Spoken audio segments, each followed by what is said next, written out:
마태복음 7장 13절, 14절 말씀. 좁은 문으로 들어가라. 멸망으로 인도하는 문은 크고 그 길이 넓어 그리로 들어가는 자가 많고 생명으로 인도하는 문은 좁고 길이 협착하여 찾는 자가 적음이라. 아멘. 자, 지난주에 배웠던 말씀 잠시 복습하고 지나가도록 하겠습니다. 자, 지난주는 팬인지 제자인지 질문 중에 6번째 질문이었습니다. 앞에 화면을 보시고요. 함께 읽겠습니다. 시작. 자기 힘을 믿는 팬인가? 성령 충만한 제자인가? 여러분들은 어느 쪽에 있습니까? nem을 믿고 삽니까? 아니죠. 아닌 줄로 믿습니다. 저는 절대 아닙니다. 네, 성령 충만한 제자가 되고 싶습니다. 제자는 압니다. 무엇을요? 자신의 힘을 의지하면 여지없이 깨진다는 사실을 저는 알고 있습니다. 제 지혜를 의지하면 제가 이 남은 목회를 다 뛰어갈 수 있을까요? 없습니다. 그럼 성도 입장은 어떻습니까? 임직을 받든 그렇지 않든 신앙생활을 걸어가는 여러분들이 천국 가는 그날까지 여러분들이 힘을 의지하면 예수님 두 손 붙잡고 갈 수 있을까요? 없다는 얘기를 하고 있는 거예요. 그래서 그림을 보여드렸죠. 자기 힘으로 걷는 사람과 무빙워커를 타는 사람의 차이점. 100m로 칩시다. 공항에서 나와가지고 수많은 짐을 물고 저 편안한 길을 갈 수 있음에도 불구하고 들어가지 못하거나 어떤 자기의 고집 때문에 옆길로 끙끙대면서 가면 얼마나 지치고 탈진이 오겠습니까? 그런데 우리는 성령의 무빙워크를 타고 생활하고 직분을 감당하고 하면 지치지 않을 수 있다는 얘기예요. 우리 성령 하나님은 에너자이저라는 얘기입니다. 우리에게 새 힘을 주시는 분인 줄로 믿습니다. 그리고 지금 그분은 우리 함께 있을 뿐만 아니고 바로 우리 안에 계십니다. 믿으세요? 그래서 불안할 필요 없는 거잖아요. 구약에 있는 그 수많은 믿음의 영혼들도 이것은 경험하지 못했고 누리지 못했다는 얘기죠. 그래서 그 성령님이 우리를 인도하고 보호하시고 성화의 삶을 사도록 지금도 함께 협력하여 기도하시고 도우시는 줄로 믿습니다. 그럼 우리가 성령으로 충만하려면 이 세 가지를 말씀을 드렸습니다. 첫 번째요. 함께요. 시작. 너무 중요한 거예요. 우리 하나님과 우리 주님은요. 척척척 하는 걸 되게 싫어하세요. 강한 척 내려놓으셔야 됩니다. 믿음 좋은 척 내려놓으셔야 됩니다. 주님은 여러분의 중심을 다 알고 계신데 저는 사람인지라 잘 모를 때가 있어요. 그래도 제가 이제 목사로서 한 10년 넘어가니까 사람들 대화하고 경험하고 겪어보니까 이분의 믿음은 어느 정도 좀 되겠다. 어렴풋이 알지만 우리 하나님은 너무나 정확하게 잘 아신다는 겁니다. 약함을 알으십시오. 약할 때 강한 하나님의 능력을 경험하게 될 것입니다. 두 번째요. 함께요. 시작. 회개하고 삶의 주도권을 내어드리라. 아멘. 그래서 영적 훈련을 해야 된다 그랬죠. 책에 보면 영적 숨쉬기를 한다. 내쉬고 들이쉬고. 내쉴 때는 내 안에 있는 죄악을 회개함으로 비워내야 됩니다. 여러분 무언가를 내가 채워넣기 위해서는 첫 번째 순서가 뭡니까? 채워넣는 게 먼저 하는 게 아니에요. 비워내어야 한다는 겁니다. 회개를 통해서 특별히 우리 하나님이 제일 싫어하는 그 죄악들을 고백하고 내어놓고 또 기도함으로 성령을 내 안에 턱턱 충만히 받아들이고 그리고 무엇보다 말씀으로 내 안에 채워 넣을 때에 성령 충만한 삶을 살게 될 줄로 믿습니다. 마지막 세 번째 함께요. 시작. 간절하게 성령의 능력을 구하라. 우리가 먼저 구해야 될 것이 무엇입니까? 날마다 구해야 될 것이 무엇입니까? 잘 살게 해달라는 게 구하는 것이 아니고 성령 충만을 구해야 된다는 얘기예요. 제가도 말씀드렸지만 근데 성도들이 별로 성령 충만하기를 원하지 않는 것 같아요. 성령 충만하면 좀 삶이 좀 피곤해지긴 합니다. 그런데요, 그 가운데서 하나님의 은혜가 있더라는 거예요. 여러분 환난 가운데 기뻐하며 사는 것이 우리 그리스도인 아닙니까? 세상 사람들은 이 단어를, 이 문장을 이해하지 못하잖아요. 근데 저는 이해가 되거든요. 오늘 앉아 계신 분들도 이해가 될 줄로 믿습니다. 환난 가운데서 기뻐할 수 있느냐? 이게 저는 그리스도인이냐 그렇지 않느냐의 확실한 차이점의 하나라고 생각을 합니다. 함께요. 시작. 오직 성령으로 충만함을 받으라. 할렐루야. 오늘 이 자리에 앉아 계신 모든 주의 성도들과 우리 교회 주의 백성들이 성령으로 충만함을 받게 되기를 주님의 이름으로 축복합니다. 바울은 명령하고 있어요. 명령했다는 건 뭡니까? 성령 충만이 목사에게나 어떤 직분자에게만 필요한 것이 아니라는 얘기죠. 그리스도인이면 누구나 받아야 됩니다. 그래야 여러분 그리스도인다운 삶을 살아갈 수 있는 거예요. 하나님이 그쪽으로 인도하시고 의미 있는 삶을 살게 돼요. 그냥 세상 사람들처럼 그럭저럭 살다가 세상에서 좋은 직업을 갖고 잘 먹고 잘 사는 것이 아니라 정말 하나님 나라의 일꾼이 되어 하나님 나라의 가치를 가지고 살아갈 수 있는 힘이 성령 안에 있다는 것입니다. 그런데 쉽지 않아요. 이 성령 충만을 유지해 나가는 것. 그런데요, 신앙생활을 해보신 분 다 아시잖아요. 신앙생활에 방도가 있습니까? 저는 없더라고요. 제 아버지한테도 물어봤어요. 은퇴하신 분한테. 없다라고 하더라고요. 차나 무조건 없더래요. 그것밖에 없대요. 날마다 구하세요. 주님과 교제하면서 하세요. 그분과 동행하면서 하시면 여러분은 그 있는 자리가 천국이 되고 하나님의 은혜를 경험하며 살게 될 줄로 믿습니다. 그래서 변화가 되어 제가 말씀드렸죠. 이런 이야기들이 그냥 책에만 소개된 그 사람들의 이야기가 아니라 저와 여러분들의 이야기가 되었으면 좋겠다는 얘기죠. 남편을 용서했다. 우리 가정이 변화되고 회복되어 정말 천국 같은 가정이 되었다. 그 놀라우신 것들 맛보며 살아가는 우리 모든 주의 백성들과 여러분들이 속한 가정이 될 수 있기를 주님 이름으로 축복합니다. 그런데 챕터 7에는요, 아이들면 그 목사님께서 종합적으로 복습의 내용을 한 번 더 이야기하고 있더라고요. 자, 질문합니다. 여러분, 방향이 중요합니까? 속도가 중요합니까? 속도가 중요합니까? 방향이 중요합니까? 확실합니까? 아니신 분들도 있을 것 같아요.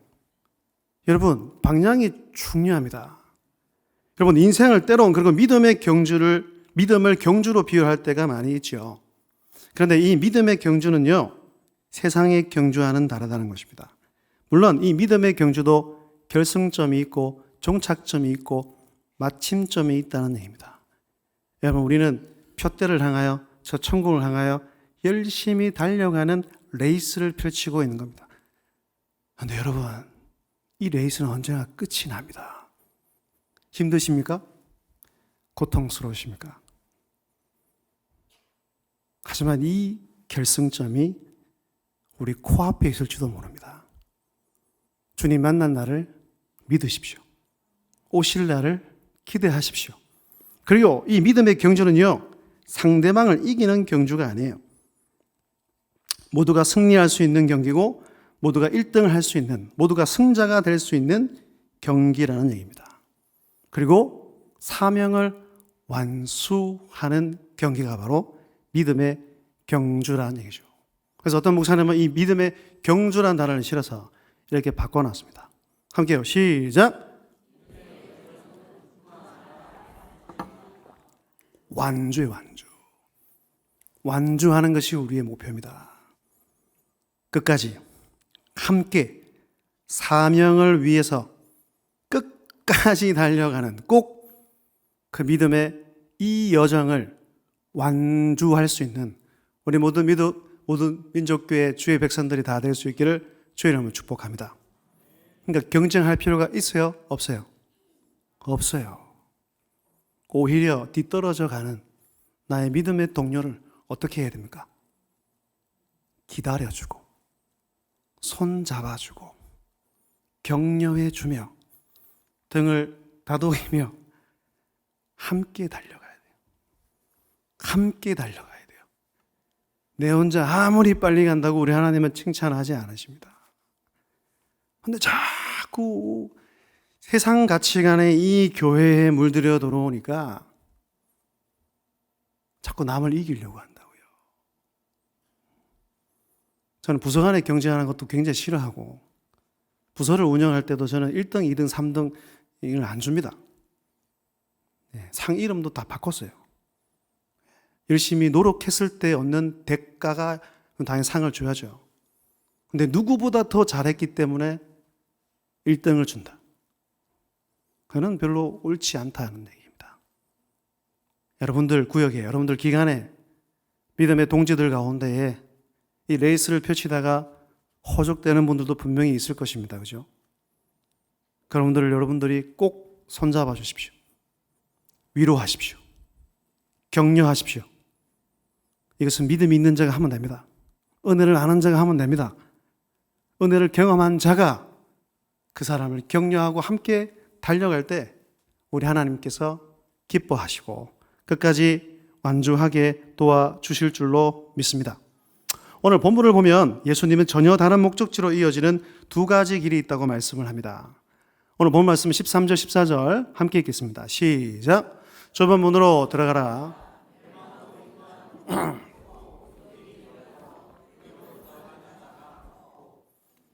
생명으로 인도하는 문은 좁고 길이 협착하여 찾는 자가 적음이라. 성경은 두 가지 길이 있다고 얘기하죠. 첫 번째는요, 좁은 길. 두 번째는요, 넓은 길이 있다는 것입니다. 어느 쪽이 사람들이 더 많을까요? 넓은 길입니다. 왜 넓은 길이 더 많을까요? 네, 쉽고 편하니까요. 근데 좁은 길을 걸어가기에는 만만치가 않죠. 불편하고요. 때론 아유, 저 사람 안 왔으면 좋겠는데, 공간도 빚어 죽겠는데. 그러니까 무엇보다 이 세상은 말씀에 바라는 것들이 너무나 많은데 말씀을 따라 살려고 하니, 그것을 적용하여 내 가정에서, 직장에서, 사업체에서 말씀 따라 그 지키려 살려고 하니 생각보다 만만치 않다는 얘기예요. 그러니까 혹시 여러분, 문은 좁은 문으로 들어갔는데 길은 넓은 길로 가려고 하지는 않습니까? 구원은 받고 싶은데, 그런데 구원을 이루어가는 삶은 모르겠다, 힘들어서 못하겠다, 일단 뭐 천국만 가면 되지.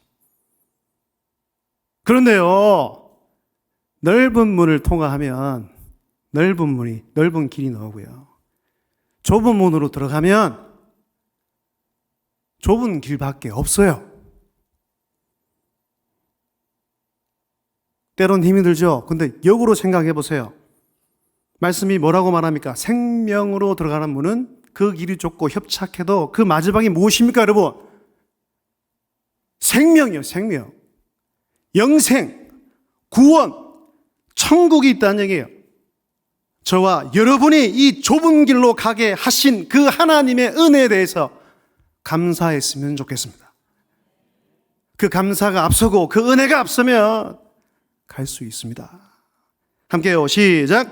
예수님을 따르는 길은 좁은 길이다. 믿으시기 바랍니다. 넓은 길은 없어요. 좁은 문을 들어갔는데 넓은 길로 가야지, 그런 건 존재하지 않습니다. 여러분, 우리가 사는 이 세상 시대가 어떠합니까? 포스터 모더니즘의 그 영향으로 어느 시대보다 다원주의, 상대주의 의식이 강하죠. 그래서 어느 시대보다 더 다양성에 대해서 강조하고 절대진리를 부정합니다. 사단은 유혹하지요. 넘어뜨리려고 하지요. 세상은 교회와 성도들을 손가락질하고 핍박합니다. 그래서 세상이 이렇게 말해요. 네 말도 맞고 나도 맞다. 뭐로 가도 서울만 가면 되지 않느냐는 거예요. 여러분, 우리의 신앙은 물론 결과도 중요하지만 성령의 원리를 보면 그 과정이 훨씬 더 중요한 것입니다. 이 성경은요, 오직 예수 그리스도 한 분으로만 저 천국으로 갈 수 있다고 말씀합니다. 그런데 시대 젊은 사람들은 기독교를 보고 고리타분하다 하죠. 왜 자기들 종교만, 자기들 믿는 신만 갈 수 있느냐? 그게 진리기 때문입니다, 여러분. 이런 시대에서 그리스도인다운 삶을 살아가기가 생각보다 만만치 않고 쉽지 않다는 얘기입니다. 그래서 우리 그리스도의 신앙생활을 물고기와 한 마리에 비교할 수 있는데 그것을 뭐예요? 연어의 모습을 떠올리시면 됩니다. 산란기가 되면 자기가 태어났던 고향으로 가죠. 역으로 갑니다. 역으로. 곰도 만나고 아주 무서운 동물도 만나고, 그런데도 자기 목숨을 걸고 목적지를 향하여 간다는 얘기입니다. 사랑하는 성도 여러분, 우리 그리스도인들은 이 시대의 흐름을 따라 사는 사람이 아닙니다. 세상의 풍조에 역행하며 살아간다는 얘기죠. 자기 자신에게 물어보십시오. 시대의 흐름을 발맞춰서 그 길로 가고 있는 사람인지, 아니면 시대의 흐름에 역행하여 정말 주의 말씀을 따라가고 있는 사람인지를 점검하고 확인해 보아야 한다는 것입니다. 책의 내용에 보면 이렇게 적혀 있습니다. 좀 길지만 다 함께 읽겠습니다. 시작! 좁은 길 위에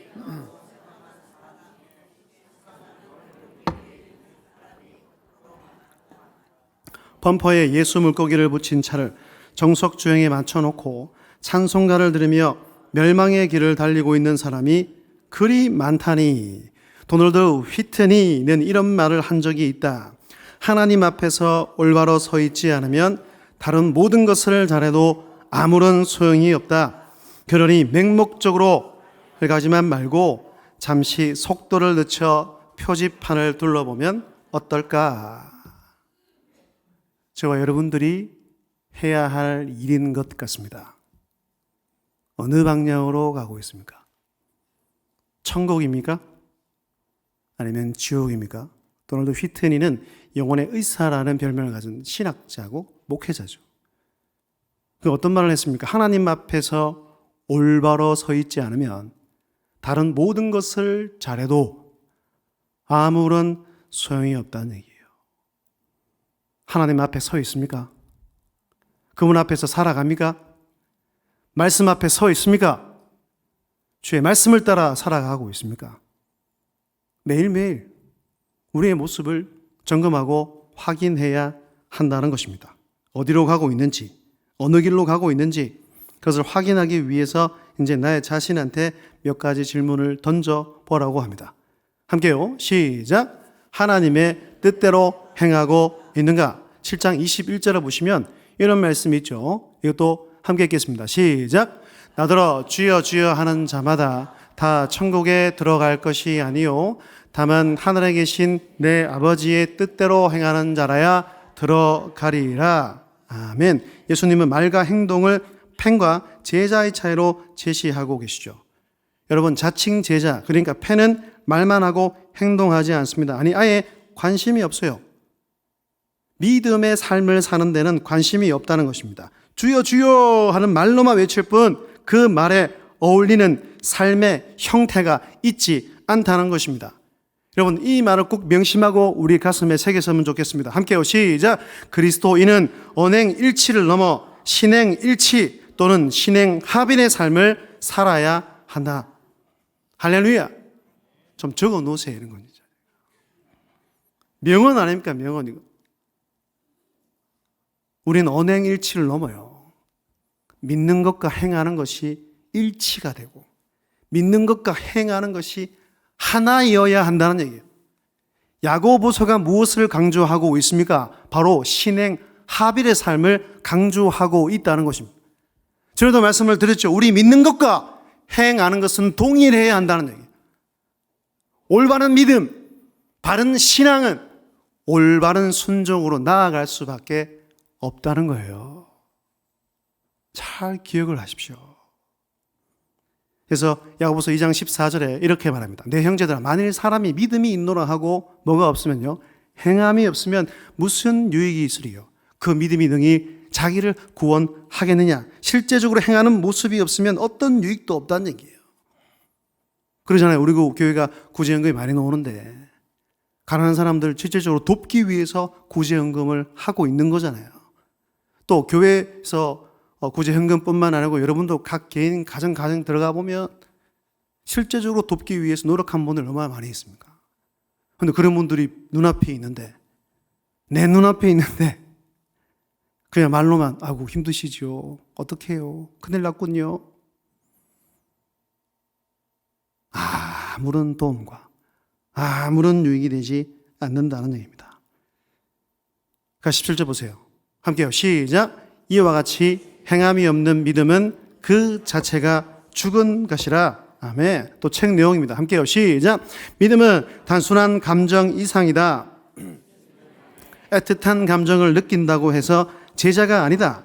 단순한 감정을 넘어 행동하는 사람이 진짜 제자다. 그리고 현실과 동떨어진 믿음은 아무리 간절해도 사실상 믿음이 아니라 망상에 불과하다. 현실과 동떨어지는 믿음, 행하지 않고 내 옆에 찾아온 가난한 사람과 그 이웃을 전혀 도울 생각도 없고 말로만 하는 것은 믿음이 아니라 뭐예요? 이게 정식관 용어인데 이치에 맞지 않게 허황된 생각을 하는 것을 망상이라 하고요. 또는 근거 없는 주관적 신념에 불과하다. 이런 믿음으로는 아무런 유익도 없고 도움이 되지 않는다는 것입니다. 그 다음 질문은 이렇게 하고 있습니다. 함께요. 시작. 행위 때문에 옳은 길에 서 있다고 생각하는가? 여러분, 말로만 믿는다고 하는 것도 위험하지만 행위만으로 자신이 좁은 길에 있다는 생각도 그에 못지않게 위험하다는 얘기입니다. 어떤 드러나는 모습과 일어나는 일만 보고 그 사람이 진짜 제자인지 아닌지를 우린 정확하게 확인할 수가 없고 판단해서도 안 된다는 얘기를 하죠. 마태복음 7장 22절을 보면 자칭 제자라고 하는 사람들이 마지막 심판의 날에 이렇게 변명을 하고 있습니다. 함께요. 시작. 그날에 많은 사람이 나더러 이르되 주의 이름으로 귀신을 쫓아내며 주의 이름으로 많은 권능을 행하지 아니하였나까 하리니. 여러분, 많은 사람이 마지막 심판 날에 지옥행 급속 열차를 타고 죽는다는 얘기예요. 이렇게 말하는 사람들 가운데에 자기가 지옥 갈 거라고 생각하는 사람들이 과연 있을까요? 그런데 그들이 지금 주장하고 강조하는 것이 뭡니까? 많은 권능으로 무언가를 보여주지 않았습니까? 라고 얘기를 합니다. 근데 우리 주님께서는요, 그 다음 구절에 보시면 이렇게 말씀하세요. 함께요. 시작. 그때 내가 그들에게 밝히 말하되 내가 너희를 도무지 알지 못하니 불법을 행하는 자들아 내게서 떠나가라 하리라. 도무지 알지 못한대요. 이걸 원어의 뜻을 살펴보면 한 번도 우리 주님께서 한 적이 없대요. 이들이 행한 이적, 이들이 행한 어떤 권능, 요한계시록에도 사탄마귀가 이런 것들을 할 수 있다고 말하고 있지 않습니까? 주님과의 관계에서 나온 참된 믿음이 아니라는 얘기예요. 그들이 하는 행위만 보면 그럴듯해 보이고 그래서 많은 백성들에게 칭찬과 존경을 받고 떠받들지만 이들은 다 심판을 피하지 못한다는 얘기예요. 왜냐하면 이런 행위는 참된 믿음으로부터 나온 것이 아니기 때문이고, 그리고 이런 행위를 통해 결국 누가 높아지느냐? 하나님이 아니라 자기 자신들이 높아지고 자기의 성취감을 높이기 위한 일이었기 때문이라는 얘기입니다. 그럼 예수님 당시 거짓 선지자, 그 대표적인 인물이 누굽니까? 바로 종교 지도자이자 바리새인들과 석인가들의 모습이 이러했다는 얘기입니다. 그럴듯해 보이잖아요. 말도 너무 잘하잖아요. 가면을 쓰고 사니까 사람들을 속인다는 얘기예요. 여러분, 눈에 나타나는 현상으로 그것을 따라가서는 안 됩니다. 그러니까 우리가 사는 이 시대에도요, 자꾸 마귀는 우리 눈에 보이는 것들을 따라가라고 얘기를 합니다. 신사도 운동이라는 게 있어요. 이거 쉽게 말하면 은사주의입니다. 은사주의. 여러분, 옆 앞에 서 있는 목사도 은사가 있다고 믿습니다. 왜? 성경이 그렇게 말하고 있으니까요. 그런데 은사주의는 안 돼요. 여러분, 권위가 중요합니까? 중요하죠, 그죠? 근데 권위주의는 나쁜 거예요. 마찬가지예요. 은사가 중요해요. 왜? 은사는 하나님의 선물이기 때문입니다. 하지만 은사보다 더 중요한 건 무엇입니까? 은사를 주신 이유가 뭡니까? 주님의 몸된 교회를 잘 세워나가기 위함이어야 한다는 얘기입니다. 근데 눈에 보이는 현상만으로 가지고 기적으로 생각하고 이것이 없으면 참된 교회의 모델이 아니다, 교회의 능력이 없다고 믿는 사람들이 우리가 사는 이 땅 가운데 굉장히 많이 있다는 것입니다. 지금도 어디 가면 장풍 쏘고 뭐 이렇게 해요. 와, 넘어지고 거품 물고 와. 여러분, 이게 성령 충만한 모습입니까? 여러분, 저와 여러분들이 성령 충만하면 어떤 게 바뀔까요? 인격과 성품이 바뀝니다. 그 열매를 맺어가야 한다는 얘기예요. 생각해 보세요. 막 넘어지고 거품 물고 근데 집에 가서 늘 부부싸움하고 삶의 변화가 일어나지 않는데 이게 무슨 성령 충만한 모습이라는 얘기입니까? 사랑하는 여러분, 믿음은요, 눈에 보이는 게 아닙니다. 눈에 보이는 게 아니에요. 제가 좋아하는 성경 구절이 있어요. 고린도후서 5장 7절입니다. 세 번역으로 읽고 밑에는 킹 제임스 버전인데 그 구절 되게 좋거든요. 함께요. 시작. 우리는 믿음으로 살아가지 보는 것으로 살아가지 아니합니다. 밑에도 시작. 우리는 믿음으로 걷고 보는 것으로 걷지 아니합니다. 할렐루야. 이 믿음의 길을 어떻게 걸어갑니까? 여러분, 내일 어떻게 될지 압니까? 예측 가능해요? 보이기 때문에 그 길을 가는 겁니까? 아닙니다. 하나님을 신뢰하기 때문이에요. 이 광야 같은 우리의 인생길을 어떻게 그 길을 믿음에 따라 살아갈 수 있겠습니까? 눈에 보이지 않지만, 내 지금 이 땅 가운데서 손에 잡히지 않지만 그 하나님을 믿는 믿음을 주셨기에 그 하나님을 신뢰함으로 하루하루 주님을 따라 한 걸음 걸어갈 수 있는 거예요. 할렐루야! 이게 믿음이라는 얘기입니다. 그리고요, 이 믿음은요, 우리 주님과의 인격적인 관계에서 시작됩니다.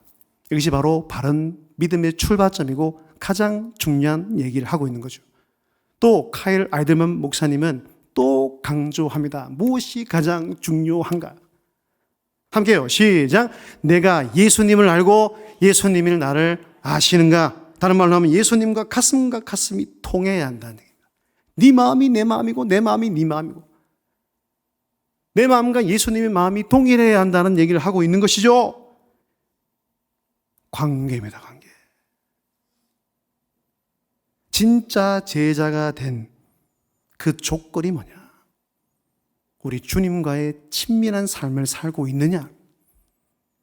함께 읽겠습니다. 시작. 제자의 궁극적인 조건은 예수님과의 개인적인 관계다. 예수님과의 사이에 친밀한 알미 있어야 한다. 팬들은 말과 행위만을 따진다. 말과 행위는 가시적이다. 점수를 매기기 좋다. 법정에서 증거로 제시하기 딱 좋다. 하지만 예수님은 친밀한 관계를 참된 제자의 조건으로 제시하신다. 착한 말과 행위는 모두 그분과의 관계에서 자연스럽게 나온다는 거예요. 할렐루야.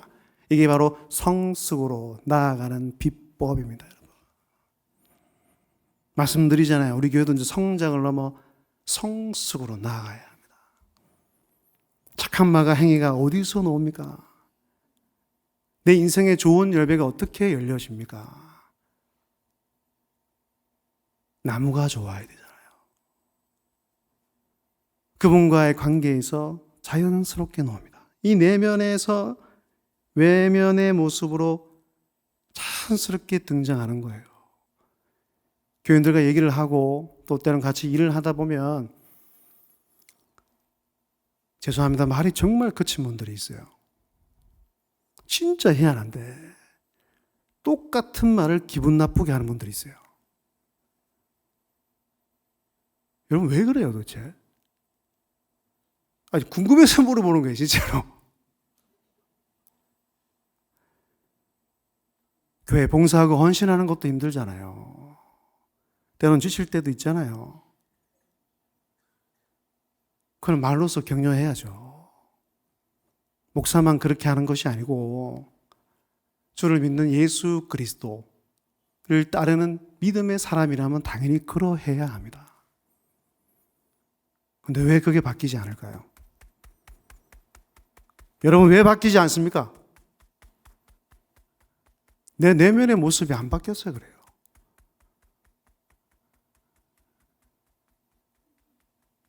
그분과의 관계가 깊어지지 않았기 때문이에요. 친밀하게 사귀고 친밀하게 교제하면 여러분 자연스럽게 변화가 일어나게 됩니다. 저도 이렇게 강대상에 서면 이렇게 제가 교제가 없는 분들은 제가 되게 무서운 분인 줄 알아요. 소리 막 치고 이렇게 하니까. 근데 가까이서 뵙고 식사를 하고 나누면 목사님 전혀 그런 분이 아니네요 얘기하는 분들 꽤 많아요. 제가 몇 번 말씀을 드렸잖아요. 여러분도 진짜 변화가 있습니까? 예수님을 믿는데 예수 그리스도를 따라가는 거 아는데 내 생각, 내 말, 내 행동하는 것, 내 삶의 걸음걸이가 변화가 없으면 여러분 그게 진짜 예수 믿는 게 맞을까요? 그 십자가에 자르는 날마다 내가 경험하고 내 안에 충만히 넣는데 어떻게 안 변합니까? 그분의 능력이 얼마나 센데요. 제가 가요는 잘 안 듣거든요. 그래도 뭐 노래 부르는 것도 좋아하고 노래 듣는 것도 좋아하는데 그리고 저희 집에 텔레비전이 없어요. 일단 TV가 없으니까 뭐 TV에서 뭘 하는지 잘 모르지만 유튜브를 검색하다 보면 노래 경량하는 프로그램이 자꾸 뜹니다. 그래서 지난주인가 제가 어떤 남성애가 사랑한다 말해도 라는 노래를 부르더라고요. 이 제목이 좀 신기한데 딱 들어가 봤어요. 근데 이게 원곡 저자가 누구냐면 김동률입니다. 김동률. 제가 가수는 잘 모르고 또 좋아하는 가수도 없는데 김동률을 좀 좋아하거든요. 옛날에 그 학창 시절 때 그 치중진담, 다시 말한다 말할까 전혀 모르시는 것 같은데. 근데 제 목소리가 중저음이 아니니까 그 목소리가 굉장히 부럽거든요. 사랑한다 말해도 이게 처음에 들어간 인트로가 진짜 예술입니다. 꼭 집에 가서 가요 들어가 좀 이상하긴 한데 한번 들어보시면. 근데 가사를 잘 보세요. 이 가사가 뭐냐? 유효 기간이 다 끝난 연인의 이야기를 쓴 겁니다. 난 내 앞에 서 있어.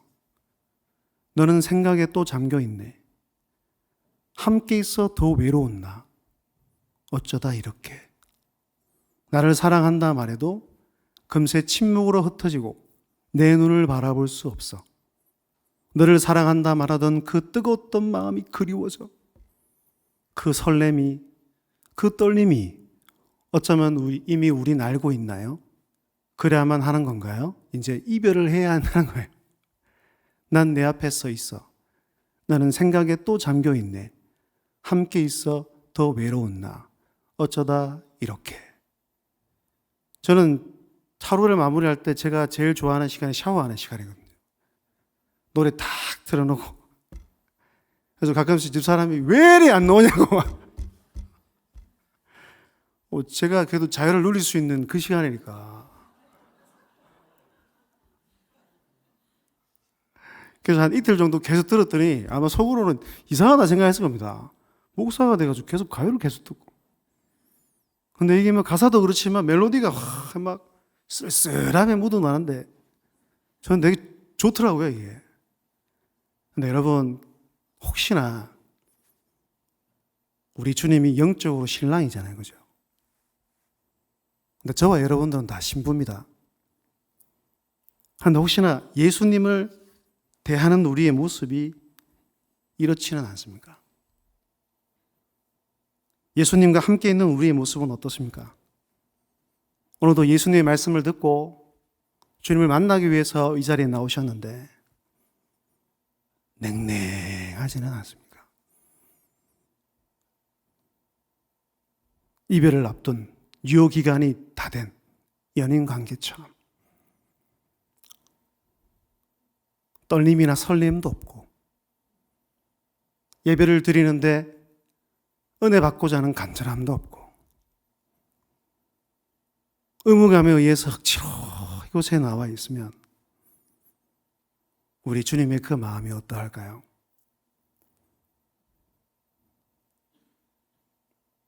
요한계시록을 보면 책망을 받은 교회가 몇 교회가 있죠. 대표적으로 에베소 교회를 향한 주님의 책망의 말씀입니다. 너를 책망할 것이 있나니 너의 처음 사랑을 버렸노라. 요한계시록 3장에 보면 라오디게아 교회를 향한 우리 주님의 책망입니다. 미지근하여 뜨겁지도 아니하고 차지도 아니하니 내 입에서 너를 토하여 버리리라. 뭐죠? 쿵하는데.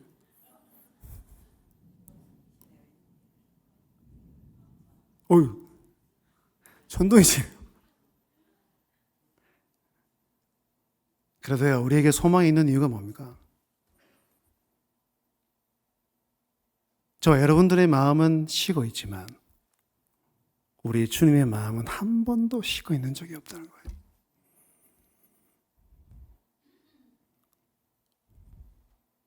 그 생각을 하니까 너무 감사하고, 그래서 주님께서는 요한복음 13장 1절에 이렇게 말씀하십니다. 크게 했습니다. 시작! 6월절 전에 예수께서 자기가 세상을 떠나 아버지께로 돌아가실 때가 이른 줄 아시고 세상에 있는 자기 사람들을 사랑하시되 끝까지 사랑하시니라. 할렐루야! 믿으십니까? 우리에게 소망이 있는 이유가 뭐냐고요? 식어져 있고 냉랭해져 있지만 그런 가운데서도 우리 주님은 나를 사랑한다고 말씀하세요.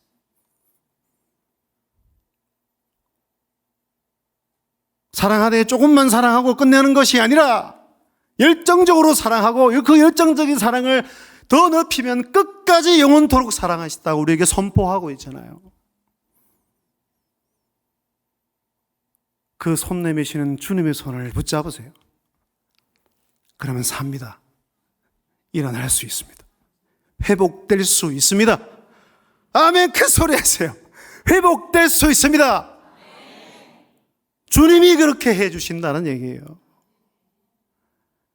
그래서 우리는 무엇을 자랑해야 합니까?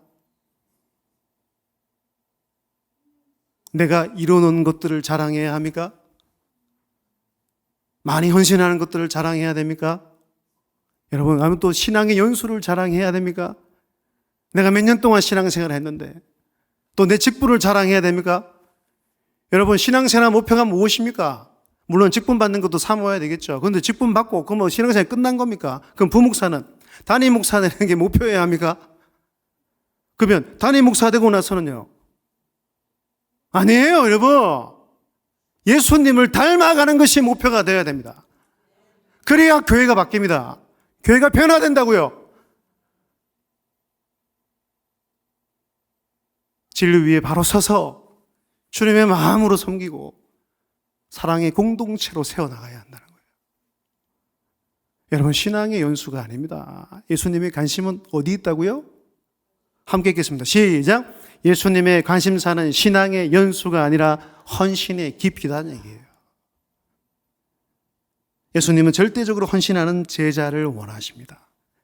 전부를 원하세요. 내가 헌신의 깊이가 있기 위해서는 어떻게 해야 할까요? 주님을 더 많이 사랑하면 됩니다. 그분과 깊은 관계로 나아가면 됩니다. 그러면 자동적으로 이 헌신의 깊이가 깊어져 가게 될 것입니다. 이것을 무기로 삼고 이것을 자랑하며 복음 들고 나아가는 우리 모든 민족교회가 될 수 있기를 주님의 이름으로 축복합니다.